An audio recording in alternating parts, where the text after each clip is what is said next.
കിട്ടുന്ന ആദ്യത്തെ വരുമാനം രേവതി സച്ചിക്ക് കൊടുക്കുകയും ഇതുപോലെ മാസം 4-5 ഓർഡർ കിട്ടുകയാണെങ്കിൽ ഉടനെ തന്നെ നമുക്ക് റൂം കെട്ടാമെന്ന് പറഞ്ഞ് സന്തോഷിക്കുകയും ചെയ്യുന്നു.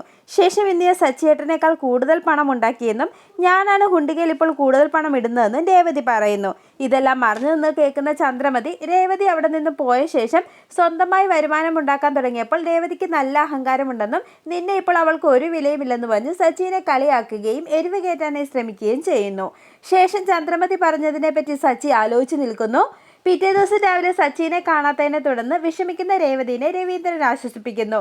പിന്നീട് ഭാമയുടെ വീട്ടിലിരിക്കുന്ന കണ്ണേറമ്മയുടെ ഫോട്ടോ കാണുന്ന ചന്ദ്രമതി ഭാമയോട് ദേഷ്യപ്പെടുകയും ഇതെന്റെ തലയിൽ മൈദമാവ് വീണ ദിവസം എടുത്ത ഫോട്ടോയാണെന്നും എല്ലാത്തിനും കാണാൻ വശയാണെന്നും പറയുന്നു. ശേഷം സുധി വീട് വാങ്ങുന്ന കാര്യം ചന്ദ്രമതി ഭാമയോട് പറയുന്നു. ഇതിനിടയിൽ സച്ചിനെ വിളിച്ചിട്ട് കിട്ടാത്തതിനെ തുടർന്ന് രേവതിയും ശരത്തും സച്ചിനെ അന്വേഷിച്ച് നടക്കുന്നു. ശേഷം സച്ചിനെ കണ്ടെത്താനാവാതെ വിഷമിച്ച് വീട്ടിലേക്ക് എത്തുന്ന രേവതിനെ കാണുന്നതോടെ രവീന്ദ്രനും വിഷമമായെങ്കിലും രവീന്ദ്രൻ ഒരുവിധം രേവതിനെ സമാധാനിപ്പിക്കുന്നു.